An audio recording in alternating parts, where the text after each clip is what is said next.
नाजरीन आदाब, में हूं अफशन जबीन। आप देख रहे हैं महाराष्ट्र न्यूज। सबसे पहले नजर डालते हैं सुर्खियों पर।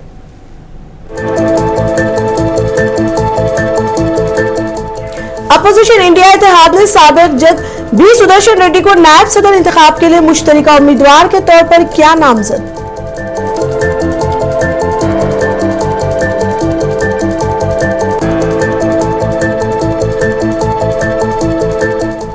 महाराष्ट्र में शदीद बारिश, मुंबई में मामूलात जिंदगी मफलूज, स्कूल और कॉलेज बंद, परवाज़ें मुतासिर, 7 अफराद की हुई मौत।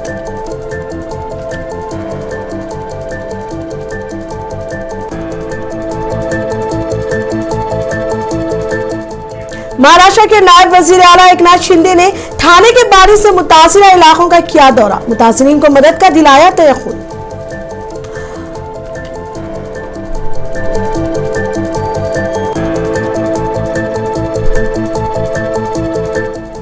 बीजेपी लीडर किरीट सोमयान पर माशरे में इंतशार फैलाने की कोशिश का इल्जाम, एमआईएम ने किया एहतजाज।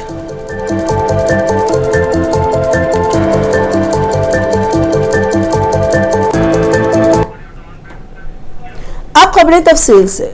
अपोजिशन इंडिया इत्तेहाद ने सुप्रीम कोर्ट के साबिक जज बी सुदर्शन रेड्डी को आइंदा नायब सदर इंतखाब के लिए मुश्तरका उम्मीदवार के तौर पर नामजद कर दिया है। यह फैसला मुतफ़क्का तौर पर लिया गया, जिसका ऐलान कांग्रेस के सदर मल्लिकार्जुन खड़गे ने एक प्रेस कॉन्फ्रेंस में किया। प्रेस कॉन्फ्रेंस में इंडिया ब्लॉक के दिगर रहनुमाओं ने भी शिरकत की। कांग्रेस सदर मल्लिकार्जुन खड़गे ने कहा कि यह नायब सदर का इंतखाब नजरियाती जंग है, जिस पर तमाम अपोजिशन जमातों ने इत्तेफाक किया है। यही वजह है कि बी सुदर्शन रेड्डी को मुश्तरका उम्मीदवार के तौर पर नामजद किया गया है।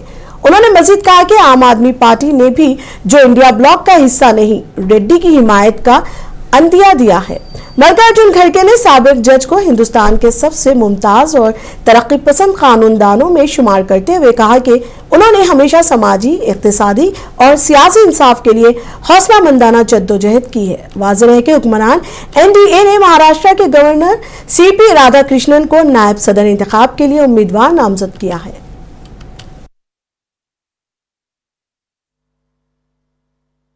तो इसीलिए हमने ये तय कर दिया है कि इस इलेक्शन में एक अच्छे उम्मीदवार को, एक अच्छे कानूनदा आदमी को और एक अच्छे स्वभाव के जो उम्मीदवार है उसको हम खड़ा करने जा रहे हैं। वो इसलिए मैं आपके सामने 4 लाइन पढ़ूंगा। इस व्यक्ति का भी व्यक्तित्व भी मालूम होगा। Sri B. Sudarshan Reddy Garu is one of the India's most distinguished and progressive jurists. He has had a long and eminent legal career, including as Judge of the Andhra Pradesh High Court, Chief Justice of Guwahati High Court and Judge of the Supreme Court. He has been a consistent and courageous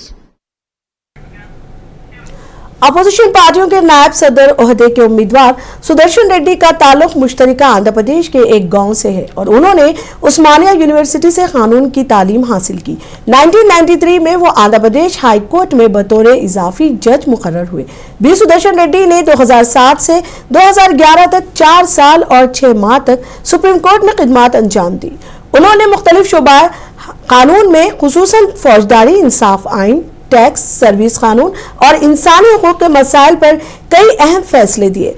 वो high court के chief justice के ओहदे पर भी फाइज रहे। B Sudarshan Reddy की नामजदगी opposition के लिए एक मजबूत मौक़िफ़ के तौर पर देखी जा रही है।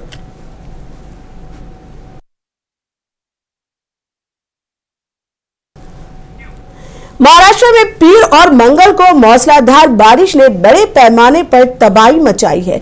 अब तक रियासत भर में 7 अफराद की मौत हो चुकी है, जबकि 200 से ज्यादा लोग बादल फटने और सैलाबी सूरत हाल में फंस गए हैं। सबसे ज्यादा असर मुंबई पर पड़ा है, जहां मुल्क की माशी राजधानी की रफ्तार बारिश ने थाम ली। शहर की सड़कें नदी नालों का मंजर पेश कर रही हैं। गाड़ियां पानी में फंसी हैं और लोग घर तक पानी में चलने पर मजबूर हैं। शदीद बारिश के सबब मंगल को भी सभी तालीमी इदारों में छुट्टी का फैसला किया। बारिश के बाद अंधेरी सबवे में पानी भर जाने पर इसे बंद करना पड़ा, जबकि चेंबूर के बीएमसी के मातहत अस्पताल तक मरीजों को पहुंचाने में अहले खाना को सख्त मुश्किलात पेश आई।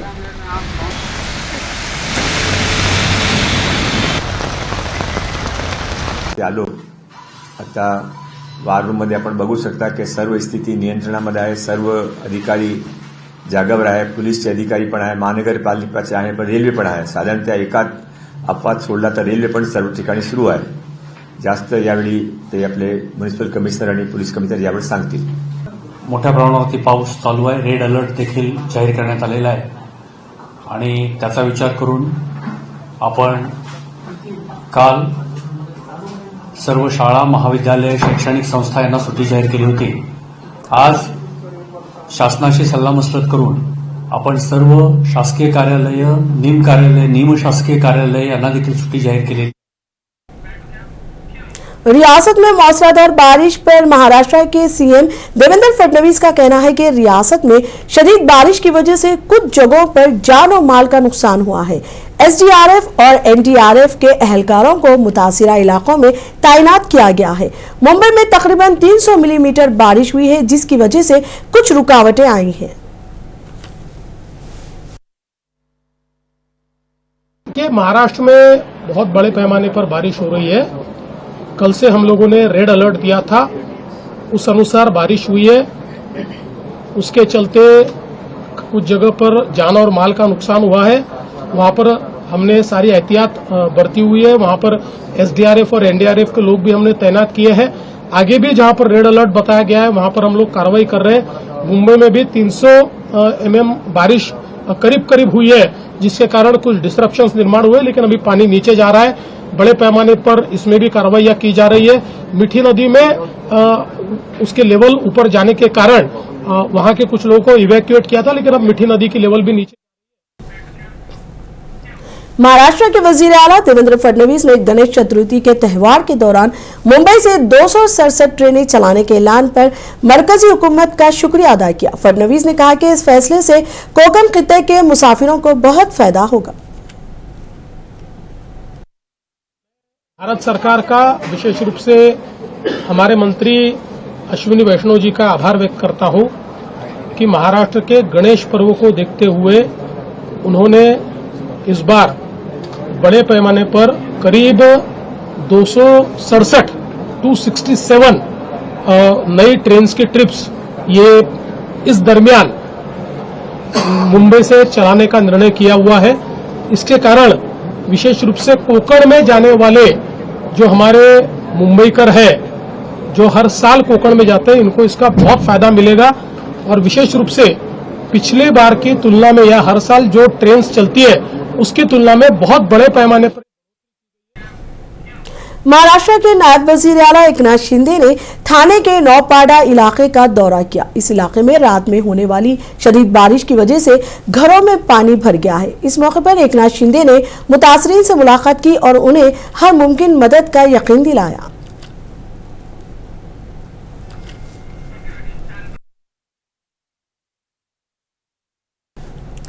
रियासत के दिगर अजला में भी बारिश से सूरत हाल संगीन है। नांदेड़ के जिला कलेक्टर राहुल का कहना है कि कल शदीद बारिश की वजह से मुखेड़ तालुका के 4 देहातों का मुश्किलात का सामना करना पड़ा। एसडीआरएफ की टीम ने 300 लोगों को बचाया, लेकिन बदकिस्मती से हसनात गांव में 5 लोगों की मौत हुई। इनकी लाशें आज निकाली गई। बारिश अब कम हो गई, पानी की सतह कम हो रही है और फिलहाल सूरत हाल काबू में है। एक्सेसिव रेनफॉल हुआ था, उसकी वजह से जो 4 गाँव है मुखेड़ तालुका में वो लेंडी डैम के एक इन्फ्लुएंस जोन में है, तो उसमें प्रॉब्लम हुआ था।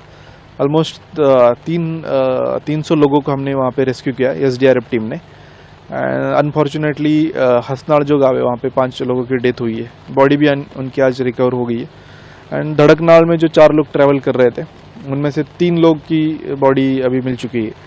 तो अभी बारिश कम है, water level are going down, तो अभी सिचुएशन कंट्रोल में। एंड डिस्ट्रिक्ट में ओवरऑल देखा तो निजाम सागर एंड पोचमपाड़ का 2 दिनों से जारी मौसलाधार बारिश में मुंब्रा में थल नशीबी इलाकों के घरों दुकानों में पानी भर गया। मौसम को देखते हुए स्कूल कॉलेज बंद रहे। हर जगह पानी भर जाने के सबब दिन भर बिजली मुनक़िता रही। मुंबई पुणे ओल्ड शोहरा पर शील फाटा इलाके में कारें, ऑटो रिक्शा, मोटरसाइकिलें गर्काब हो गई थी। इस बीच कोई जानी व माली नुकसान की खबर नहीं, अलबत्ता आम जिंदगी मफलूज होकर रह गई।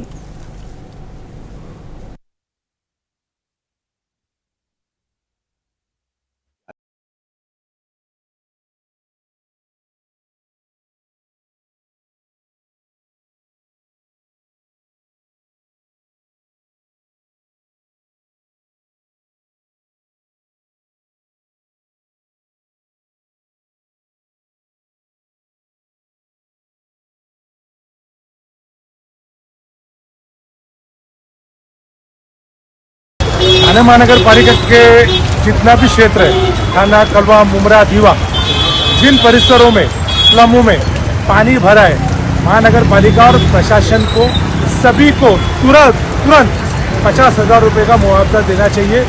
उनको राहत मिल सके ताकि जिनकी ज़रूरत के सामान जैसे कि राशन, गद्दे, पूरे जो उनकी यूज़ की ताबड़तोड़ जो चीज़ें थी वो खराब हो गई है, जो बह गई है, उनको राहत मिल सके।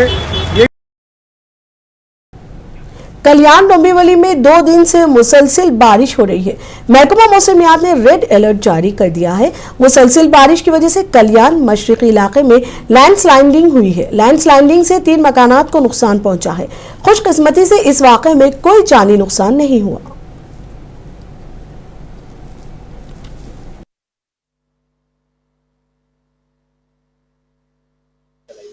हम डीपी साइड तो फोन कहिए, बाजू वाले तो मालूम 2 घर ते इधर, एक इधर, 3 घर। ही 3-2:30ची गोष्ट आहे। 3-2:30 वाजताची जे पाऊस होता ना तेव्हा झालेला आहे आणि वरतून बादल हे पाऊस पडताना माती पूर्ण वरतून ढसलेली आहे आणि 2-3 रूमाचं नुकसान झालेलं आहे इथे। 2 दिवसाचा रेड अलर्ट दिलेला आहे IMA ने आणि आज दिवसभर अतिवृष्टी इथे सुरू आहे। नेतेवली परिसरामध्ये टेकडीच्या खाली बऱ्याचशा झोपड्या, चाळीवजा झोपड्या आहेत। आज साधारण 3:30-4 वाजेच्या सुमारास एक दरड, छोटीशी दरड वरून कोसळली आणि 3 घरांचं नुकसान झालेलं आहे। तिन्ही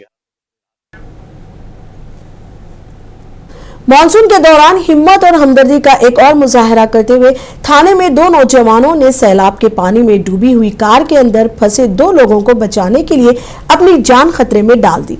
वीडियो में देखा जा सकता है कि एक सफेद कार एक अंडरपास में फंसी हुई है जो खतरनाक तौर पर झुकी हुई है और इसका बोनेट डूब गया है, जबकि पिछला हिस्सा पानी से थोड़ा सा ऊपर रहा। गाड़ी के अंदर 2 मुसाफिर, ड्राइवर और इसका साथी बेबस नजर आ रहे थे। जैसे ही सूरत हाल नाजुक होती गई, 2 मुकामी नौजवान बारिश के पानी में से तीर कर कार की तरफ बढ़े। बगैर किसी हिचकिचाहट के इनमें से एक गाड़ी पर चढ़ गया, अपनी ताकत का इस्तेमाल करते हुए और निचले पिछले हिस्से को नीचे धकेल दिया। इस सादा लेकिन जुर्रतमंदाना अमल ने दोनों मुसाफिरों को गाड़ी से बाहर निकालने में मदद की।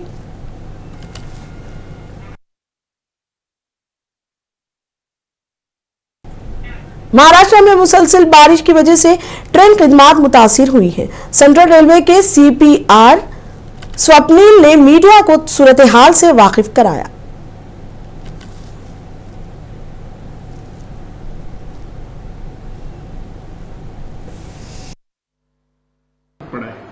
देखिए, मुख्यत्वे करके मुंबई की मध्य रेलवे और हार्बर रेलवे की लाइन के ऊपर सुबह लगभग 5 बजे के बाद में बारिश का है, जो अच्छी या जोरदार बारिश होना शुरू हुआ है। इसके बाद में ही आज लगभग 9:30 बजे के करीब जो फ्लड गेट्स है वो भी बंद कर दिए गए हैं हाई टाइड की वजह से, जिसके चलते मुख्यत्वे करके जो मीठी रिवर है उसकी जो वाटर लेवल है वो लगभग 3.1 मीटर 3.2 मीटर को छू रही है। उसके चलते कुछ जगह पे हार्बर लाइन पे अभी हम लोगों को आशंका है कि थोड़ी देर में अगर ये कंटिन्यूअसली बारिश ऐसी चलती रही तो वहां पे वाटर लॉगिंग होने की संभावना है। अभी जो तेज बारिश चल रही है उसके चलते लगभग ट्रेन सर्विसेज दोनों मेन लाइन और हार्बर लाइन के ऊपर 15 मिनट के करीब दोनों में लेट चल रही हैं। हमें अगर बारिश ने थोड़ी सी राहत अगर उसमें मिल जाती है तो इसमें और इम्प्रूवमेंट होने की संभावना रहेगी, लेकिन अभी तक कहीं पे भी किसी भी प्रकार की मुल्क के बेशतर हिस्सों में भी मौसलाधार बारिश का सिलसिला जारी है, जिससे आम जिंदगी मफलूज होकर रह गई है। ट्रेनों और परवाजों पर भी इसका बराह रास्त असर देखने को मिल रहा है। पेश है ये रिपोर्ट। मुल्क भर में मूसलाधार बारिशों और कुदरती आफात ने सूरत हाल को संगीन बना दिया है। मुंबई में बारिश का सिलसिला रुकने का नाम नहीं ले रहा। कई इलाकों में पानी भरने से आम जिंदगी बुरी तरह से मुतासिर है। सड़कों पर गाड़ियों की आमदोरफ्त मुश्किल हो चुकी है और मुकामी लोगों को शदीद मुश्किलात का सामना है। पुलिस एहलकार ट्रैफिक को काबू में रखने की कोशिश कर रहे हैं और शहरियों को गैर जरूरी सफर से गुरेज की अपील की जा रही है। बरसात तो हर साल होती है, हमेशा ऐसी होती है, कभी ज्यादा कभी कम, लेकिन मुंबई की सड़कें है ना ऐसी ही तरंगती रहती है, ऐसी ही बाढ़ आती रहती है। और क्या है मालूम है, जितना जो आम नागरिक है जैसे आप मैं हूँ, तो वो ऐसे ही मतलब ये जो परेशानी उठाते रहते हैं बार बार। अभी यहाँ पे पानी भरा है, यशवी रोड पे पानी भरा हुआ है, अपना सबवे पे पानी भरा हुआ है, सुबह तो मिलन सबवे पे भी पानी हुआ था, अंधेरी ब्रिज के नीचे पानी लगा हुआ था।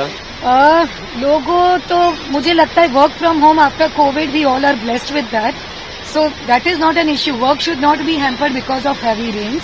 और सरकार को तो बस यही सेम चीज, वाटर लॉगिंग का इश्यू प्लीज जरा थोड़ा एड्रेस करने में आए तो ज्यादा अच्छा है। उत्तर प्रदेश के कानपुर में गंगा नदी का पानी खतरे के निशान से ऊपर बह रहा है। बढ़ते पानी ने नशेबी इलाके के घरों में दाखिल होकर मुकामी लोगों की मुश्किलात में इजाफा कर दिया है। उत्तराखंड में बादल फट रहे हैं, जिससे तरीके से उत्तराखंड से जलगंगा जी सरसैया घाट आता है, उत्तराखंड से लगा करके और हरिद्वार और बनारस तक जाता है। ये बढ़ा हुआ जल जमुना जी भी बढ़ी हुई है। दिल्ली में भी सूरत हाल तशवीशनाक है। हालांकि यमुना का पानी खतरे के निशान से अब नीचे है, पर अब भी कई लोगों के घरों में पानी भरा हुआ है। सामान तो कुछ रह गया, कुछ ले आए। गाय मेरी जा रही थी, बहती हुई पकड़ी है। तो अभी तक कोई टेंट लगाया नहीं? अभी कोई टेंट वेंट कुछ नहीं। पिछले हफ्ते से तेलंगाना और आंध्र प्रदेश में भी बारिश का सिलसिला लगातार जारी है। कई अजला के लिए इंतजामिया ने अलर्ट भी जारी किया है। बारिश के चलते यहाँ भी ट्रैफिक जाम के मसाइल देखने को मिल रहे हैं।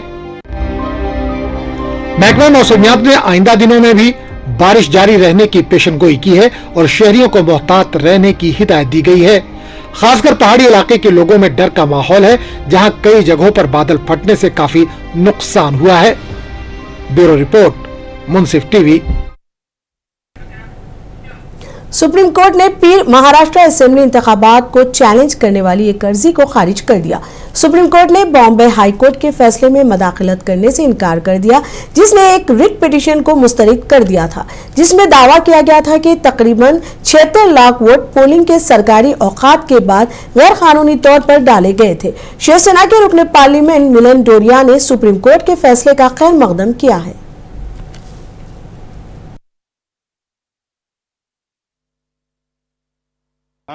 कहीं और आकर्षित करने के लिए अपने खुद की विफलताओं को एक प्रकार से जनता का ध्यान डिस्ट्रैक्ट करने के लिए पहले ईवीएम को दोष दे रहे थे, उसके बाद आज इलेक्टरल रोल्स को दोष दे रहे हैं। और उनका कोई प्रतिनिधि बॉम्बे हाईकोर्ट में जाकर उन्होंने एक जनहित याचिका दर्ज किया कि जो चुनाव है महाराष्ट्र में उसे कैंसिल किया जाना चाहिए, रद्द किया जाना चाहिए। बॉम्बे हाईकोर्ट ने उस इश्यू को रिजेक्ट किया और सुप्रीम कोर्ट में अपील के बाद सुप्रीम कोर्ट ने भी उस इश्यू को रिजेक्ट किया। इसका साफ मतलब है कि जब बॉम्बे हाईकोर्ट सुप्रीम कोर्ट ने उनकी जो मांग है उस मांग को पूरी तरह से उन्होंने नकारा है, इसका साफ मतलब है कि ऑपोजिशन की जो मांग है, जिस प्रकार से वे लोगों को गुमराह करने की कोशिश कर रहे हैं, उसमें कोई दम नहीं है। आखिरी सवाल सर, प्रधानमंत्री जी आज एनडीए की मीटिंग में क्या कहा, क्या आप लोग को मैसेज? नहीं, माननीय प्रधानमंत्री जी ने बीजेपी लीडर किरीट सोमया का कहना है कि संभाजी नगर में 2300 गैर कानूनी लोगों को बर्थ सर्टिफिकेट दिया गया है। उन्होंने कहा कि वो मुंबई के 28 मुकामात के तमाम थानों का दौरा करेंगे जहां जराइम दर्ज है।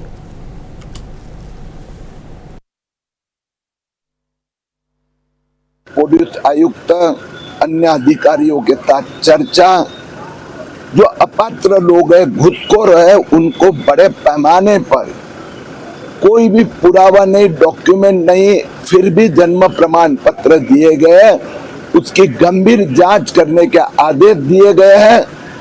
मैंने ऐसे 200 प्रूफ आज दिए हैं कि जिसमें आधार कार्ड पर एक जन्म तारीख है और उन्होंने दूसरी जन्म तारीख का जन्म प्रमाण पत्र प्राप्त किया। यहाँ पर जो संभाजी नगर के जो एसडीओ है, उनकी भी इसमें जो उन्होंने भी इस प्रकार के सर्टिफिकेट देने के आदेश दिए। संभाजी नगर महापालिका ने 925 ऑब्जेक्शन देने के बाद में उसकी भी जांच करने की मैंने मांग की है। कुल मिलाकर महाराष्ट्र में एआईएमआईएम के लीडर नसीर सिद्दीकी और पार्टी के दीगर कारकुनों ने बीजेपी लीडर किरीट सोमया के औरंगाबाद दौरे की मुखालिफत की। इस मौके पर एमआईएम कारकुनों ने किरीट सोमया वापस जाओ के नारे लगाए।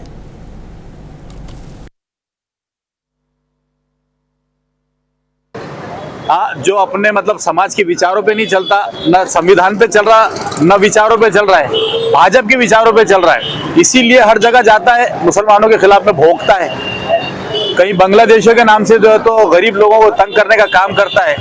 अरे जब बांग्लादेशी जब अंदर आ रहे थे तो तू कहाँ सो रहा था? तू तो वहाँ पार्लियामेंट में बैठा था, जब नहीं तूने आवाज उठाया। अब तेरे को बाजू में उठा के फेंक दी भाजपा ने, तो बताने के लिए नफरत फैला के कि मैं सबसे बड़ा नफरती चिंटू हूँ इस भाजपा के अंदर। तो आज वो औरंगाबाद शहर में जैसी आया, पता चला हमको, मुझे हाजी इसाक साहब, हमारे कारपोरेटर सुल्तान भाई, जुबेर भाई और हमारे तमाम लोगों को, तो हम लोग सिटी चौक पुलिस स्टेशन में उसका विरोध करने के लिए पहुंचे। जन जागृति समिति महाराष्ट्र की जानिब से डिविजनल कमिश्नर को एक मुतलबाती मेमोरेंडम दिया गया है। इसमें मेमोरेंडम के जरिए समिति के सदर साबिक कॉर्पोरेटर मोहसिन अहमद ने मुतालबा किया कि बीजेपी लीडर किरीट सोमया को जो सिक्योरिटी फराहम की गई है वो फौरी हटाई जाए, क्योंकि वो अपने अख्तियारात का गलत इस्तेमाल कर रहे हैं, मुआशरे में इंतशार फैलाने की कोशिश कर रहे हैं, जबकि रियासत में बारिश के सबब इंसानी जानों का इतलाक हो रहा है। रियासत कर्ज में डूबी हुई है और कई मसाइल का सामना है, लेकिन बीजेपी लीडर दरअसल मसाइल से तवज्जो हटाने के लिए फिरका वाराना कशीदगी फैलाने का काम कर रहे हैं। ऐसे लीडरों को हाशिए पर डालना जरूरी है, क्योंकि अवामी टैक्स का पैसा इनकी सिक्योरिटी पर खर्च हो रहा है, जो कि सरासर गैर कानूनी है। हमने यहाँ पर एक निवेदन द्वारा मांग की है, जो टैक्स पेड जो है, इनकम टैक्स पेड है, जीएसटी पेड लोग हैं, इनके तरफ से कि महाराष्ट्र पे खर्चे का बहुत ज़्यादा बोझा है और वो जो है ऐसे हालात में बारिश से भी बहुत ज़्यादा नुकसान हुए हैं। इसके लिए किरीट सोमया जो उनको सिक्योरिटी दी हुई है, विशेष सिक्योरिटी जो दी हुई है, वो फौरी निकालना चाहिए। इसकी वजह से आर्थिक बोझा बहुत ज़्यादा महाराष्ट्र के ऊपर। नांदेड़ में जमात इस्लामी हिंद के ज़ेरे एहतमाम एक अहम मशावरती इजलास मुनक़िद हुआ, जिसका मौजू था मस्जिदों का रजिस्ट्रेशन और लाउड स्पीकर के इस्तेमाल पर बढ़ती पाबंदियां। इस इजलास में मुख्तलिफ मुकातिब फिक्र के उलमा, मस्जिद कमेटियों के जिम्मेदारान और मिली व समाजी तंजीमों के नुमाइंदे शरीक हुए। मेहमान खुसूसी की हैसियत से जमात इस्लामी हिंद महाराष्ट्र के शोबा औकाफ के रियासती सेक्रेटरी मौलाना फहीम फलाही जालना से तशरीफ लाए थे। मौलाना फहीम फलाही ने वक्फ तरमीमी कानून को एक बड़ी आजमाइश करार दिया। उन्होंने कहा कि all India Muslim personal law board ने इस कानून के खिलाफ सुप्रीम कोर्ट में मुकदमा दायर किया है और समाअत मुकम्मल हो चुकी है। बाहमी फाहम और तफहीम के जरिए क्या रास्ते निकाल सकते हैं, ये जो है निकालने की कोशिश की गई थी। अब एक पोर्टल का इशू है, सेंट्रल गवर्नमेंट ने नोटिफिकेशन जारी किया 3 जुलाई 2025 को, 6 महीने का उसमें वक्त दिया गया। तो उसमें तकरीबन 8 पॉइंट्स के तहत उन्होंने मालूमात मांगी। अल्हम्दुलिल्लाह उन 8 पॉइंट्स पर तफसील के साथ में जो है गुफ्तगू हुई और किस तरह से हमको अवेयर रहना है, कागजात वगैरह की तैयारी करना है, ये तमाम चीजें जो है आज की इस मजलिस में ज़ेर बहस आई। आज जमात इस्लाम हिंद नांदेड़ की तरफ से वक्फ जायदाद के मसाइल को लेकर एक अहम नशिस्त का इनेकाद किया गया था, जिसमें उलमा इकराम और मस्जिद के जिम्मेदारान शरीक रहे और उन्हें हमारे फ़हीम फलाई साहब ने गाइड किया, रहनुमाई की और उन्होंने बताया कि हुकूमत के क्या इरादे हैं और हमारी क्या गफलतें हैं। बहरहाल हमें महाराष्ट्र न्यूज में अब तक के लिए इतना ही। मुझे दी इजाजत। आदाब।